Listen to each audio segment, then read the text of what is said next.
story appears ordinary till you see the core side of it. And what you're looking for is the story behind the news. We bring it to you from Lagos, the commercial capital of Nigeria. Giving you all sides and political stories round the clock. Every detail from the start line to the final whistle. CoreTV News, expanding your view.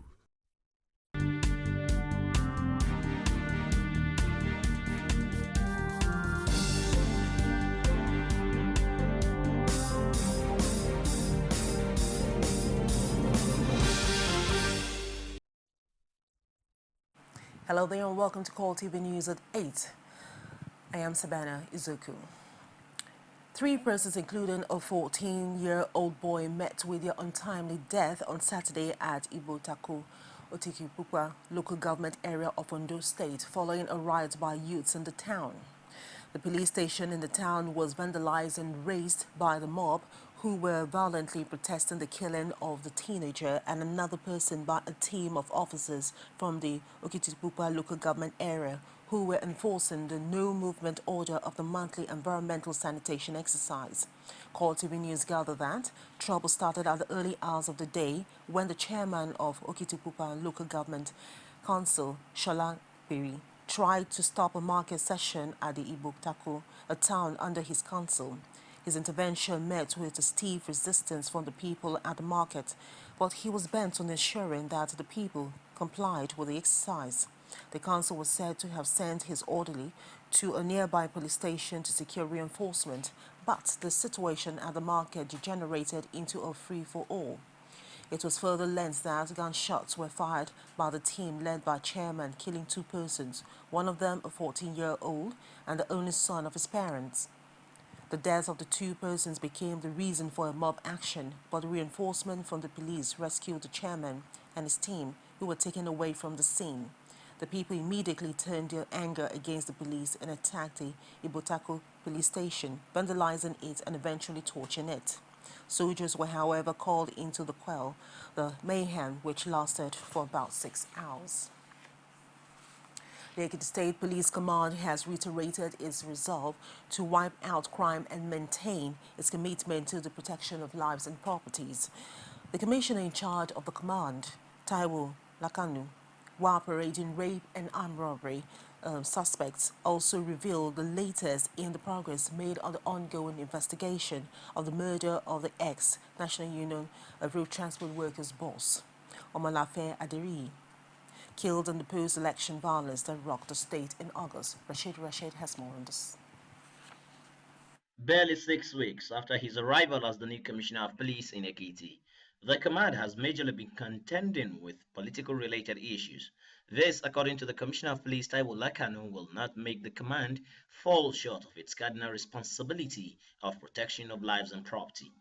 He made this promise while parading suspects with various degrees of crimes, including armed robbery and particularly a suspected pastor docked for rape. Detectives attached to the Department of Criminal Investigation, State Headquarters, Adokiti, are currently interrogating one prophet, Anthony Adegoroye, for raping a 19-year-old lady. The incident happened at Ikere, where the suspect presented himself as a prophet of God to the victim. He promised to offer deliverance prayer for her and took her to his house. The suspect instructed the victim to pray alone in a room and remove all the clothing on her. She complied and was left with only her underwears when the suspect, who was peeping, jumped in and raped her, but not after he had overpowered and injured her because she resisted. He also gave an update on progress made on the investigation of the murder of former NURTW boss and close ally of Governor Ayofayoshe, Omolafe Aderiye. Suspects who are undergoing serious interrogation. It will be too early for me to reach a conclusion now, but I assure you that something is being done, and the results, of course, would be known to you all. Lakanu, however, sends a strong warning to criminals to stop their nefarious acts or be ready to face the wrath of the law. He also thanked the people of Ekiti for their support since his resumption and vows to do more in the discharge of his police duties. I want to acknowledge with profound gratitude the support and cooperation of the good people of the state in the last few weeks. I also wish to crave their indulgence for a continuous partnership through provision of useful information that can help prevent and or detect crime. I want to allay the fears as any information given to us shall be treated with maximum confidentiality. Ammunition and other deadly weapons, including loots recovered from the suspects, were also put on parade. Rashid, CoreTV News, Ado Ekiti. The only man to have signified interest to challenge President Goodluck Jonathan for the presidential ticket of the People's Democratic Party is still not able to pick the party's nomination form. Abdul Jalil Tafawa Balewa said at a news conference in Abuja that when he made inquiries for the presidential form, he was told that it was not available. He also warns the Independent National Electoral Commission to take steps to ensure internal democracy in all the political parties in the country. The report. This is the man who has dared to step into a field where many PDP members dread. He has ignored the admonitions of the National Executive Council of the party to challenge President Jonathan for PDP's presidential ticket. Abdul Jalil Tafawa Balewa is the son of Nigeria's first and only prime minister, but he says the party leadership has been frustrating his efforts to pick the nomination form in spite of making his intention known. The nomination form, they said they don't have any at the moment. What we need to do and what we're doing is for others to know, for the whole country to know and beyond, that if the president has been announced that he's picking his nomination form next week, obviously there is one. If there is one, it should be mine. And although he does not seem to have a power base in the PDP, he says he deserves to be given the opportunity to challenge the incumbent for the party's ticket. Tafawa Balewa believes Nigeria's political parties are moving closer to what obtains in communist societies and wants INEC to take steps to ensure internal democracy. We've had so many different things going on to a point where we have not been able to create institutions. I know our democracy is supposed to be so young, especially this iteration that we're in.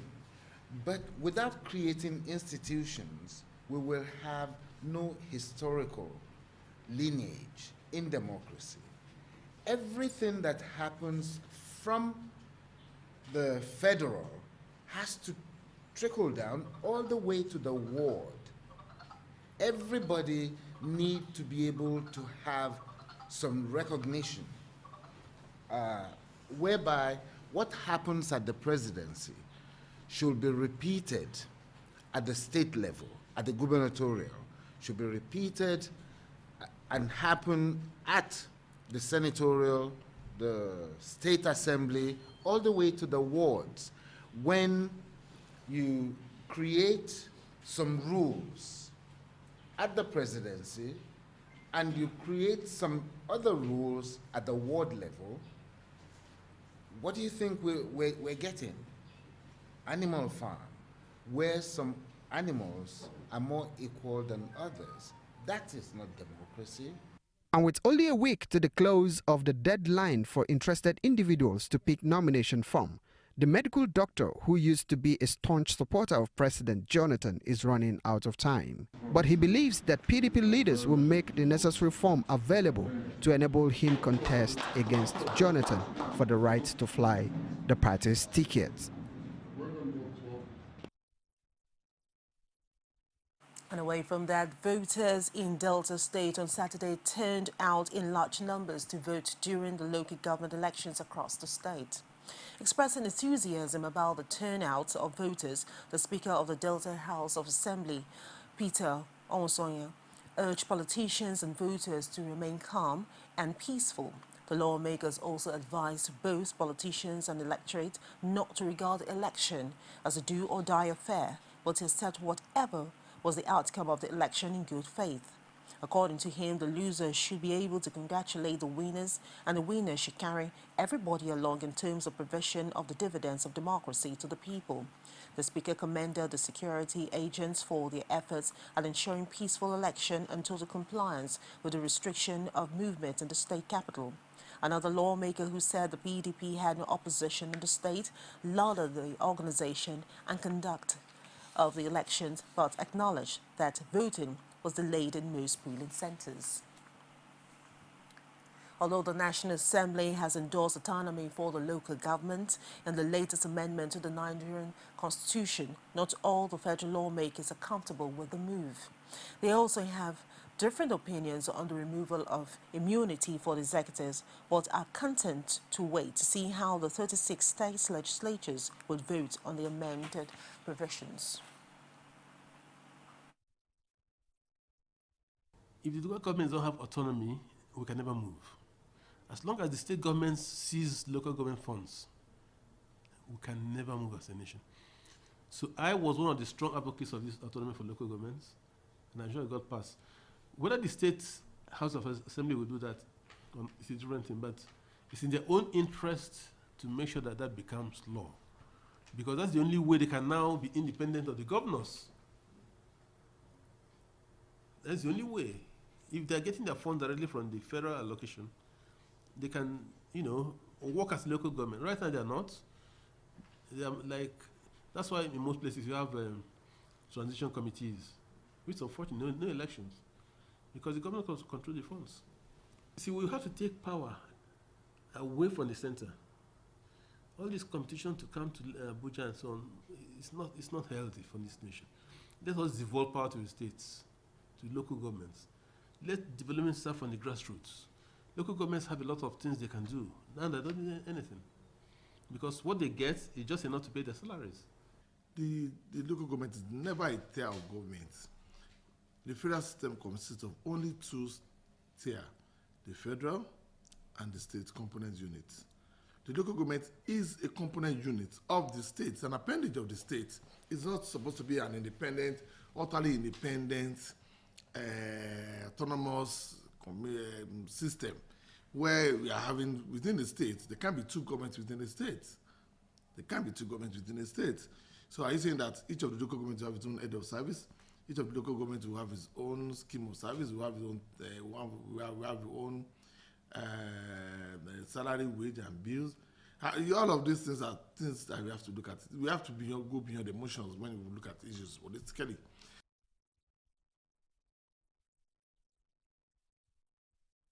The former national chairman of the ruling People's Democratic Party, PDP, Adu Ugbe, says the Bring Back Our Girls group is neither an armed nor a hostile organization working against the Nigerian government or its agencies.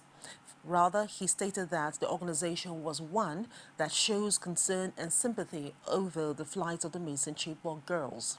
Ogbe, who is now a chieftain of the opposition All Progressive Congress APC, said without the Bring Back Our Girls group, Nigeria would have portrayed herself to the world as a strange society that cared for nothing about human life, especially those of the children.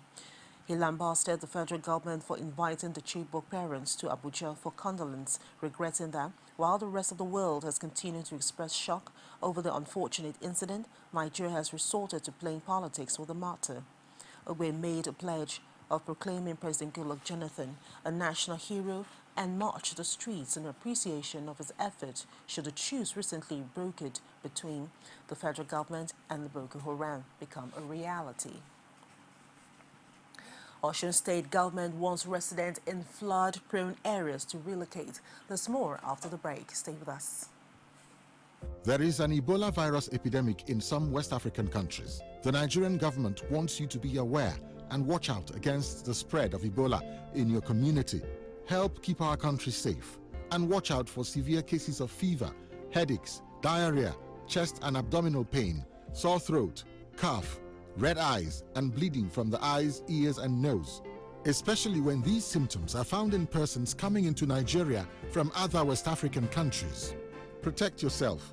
Wash your hands regularly with soap and running water or use a hand sanitizer. Avoid contact with the blood, urine, feces or saliva of animals like bats, monkeys, gorillas, chimpanzees or infected persons. The Ebola virus is deadly. Don't catch it. Don't spread it. This message is brought to you by the Federal Ministry of Information. Welcome back to the news. Remember, you can reach us on our social media platform on facebook.com/CoreTV News and on Twitter at CoreTV News NG, on our YouTube, youtube.com/CoreTV, Liver Space and the news.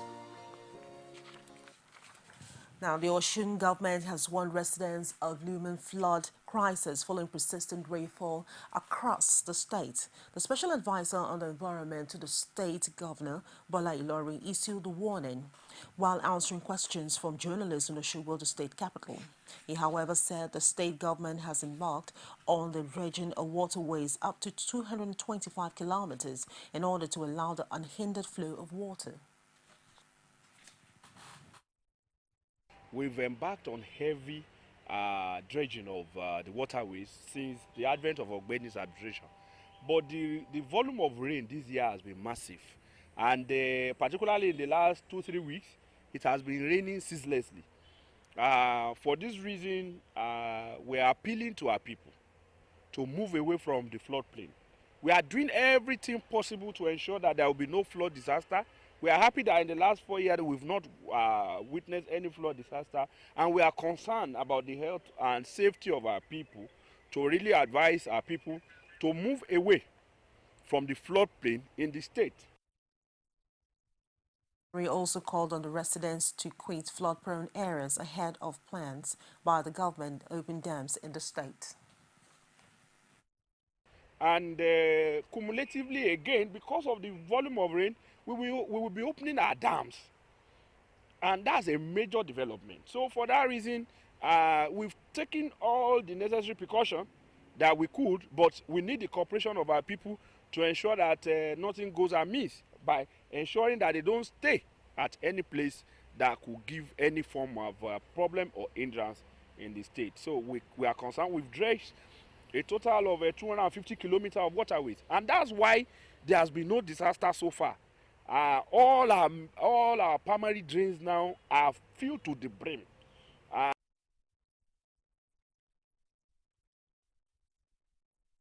The Osun State government has declared 27th of October as a public holiday in commemoration of the Islamic New Year, 1436 AH. The state governor, Rafael Bashola, joined other Islamic faithfuls at the program to herald the occasion at the Osogbo Township Stadium.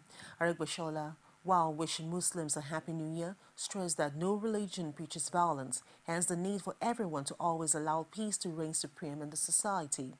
Well, the theme of this year's celebration is Building an Ideal Islamic Home. The governor and other Islamic scholars at the event urged Muslims to imbibe the lessons of the occasion by staying away from sin. They also admonished Muslims and non-Muslims alike to build ideal families for a better society.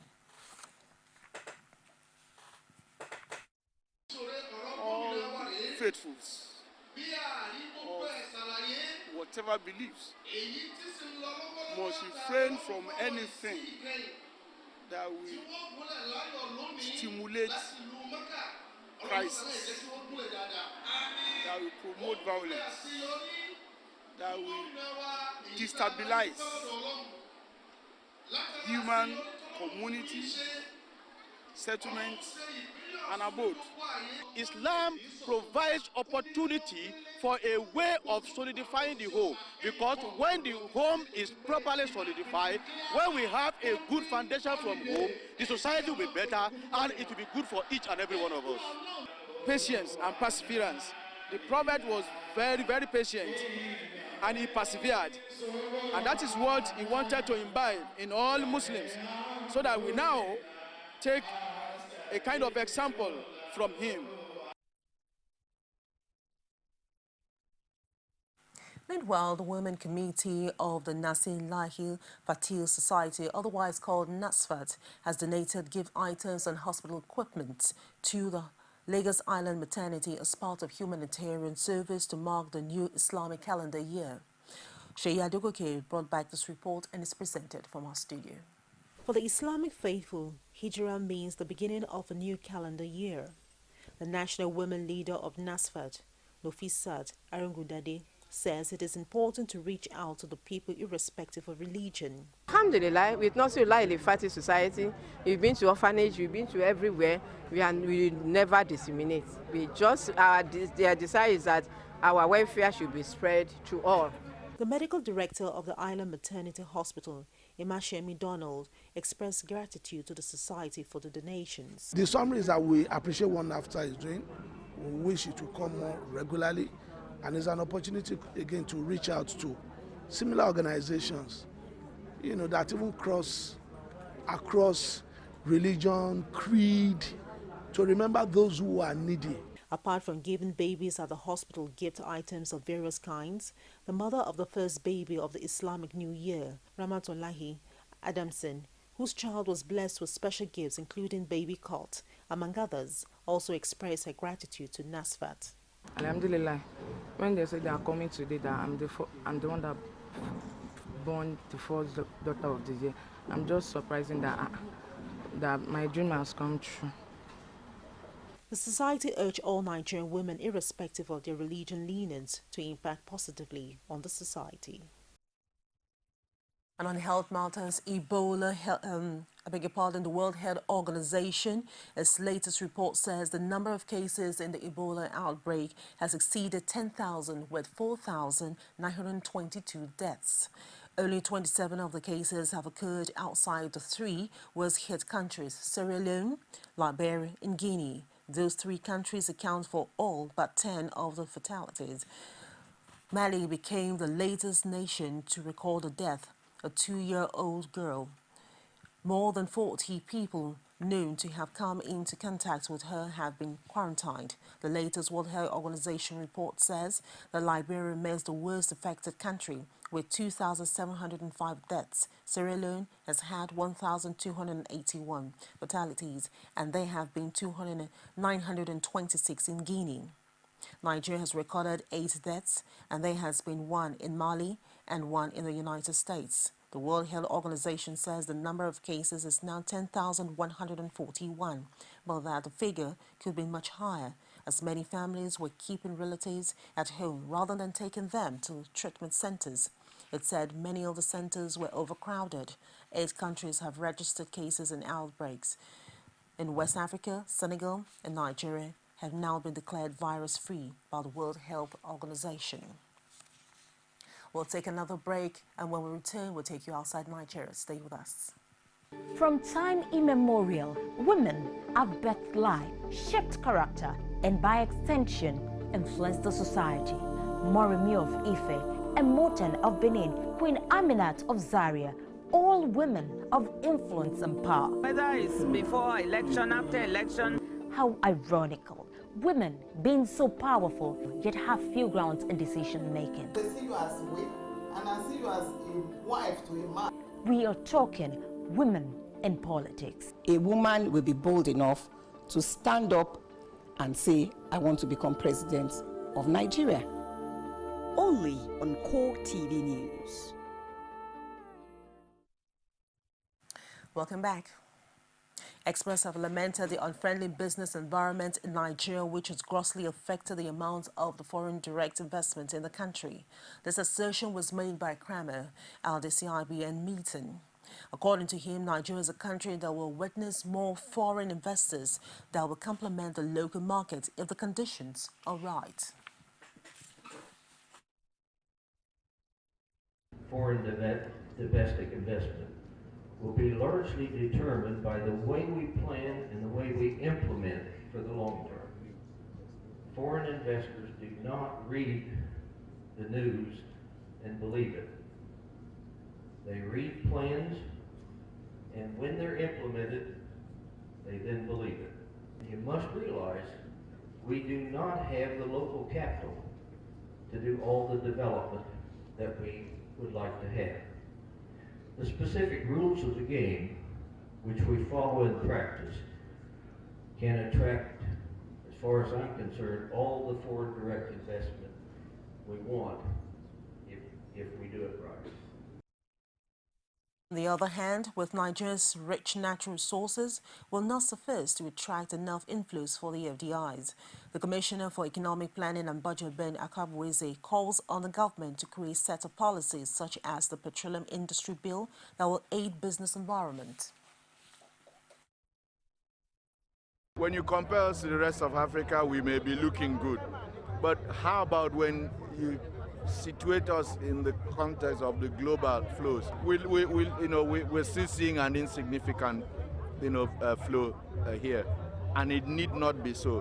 What is required is right sets of policies, but beyond policies, the right actions. What is needed to be done? We need, the political will to do the right things.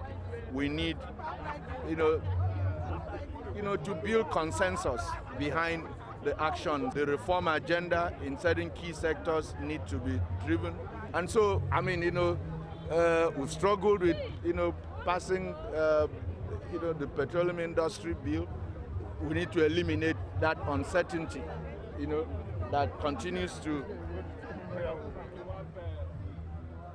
constitute a drag, in that sector. We need to, as a matter of policy, move from being an exporter of simply crude petroleum to a major, exporter of refined petroleum products.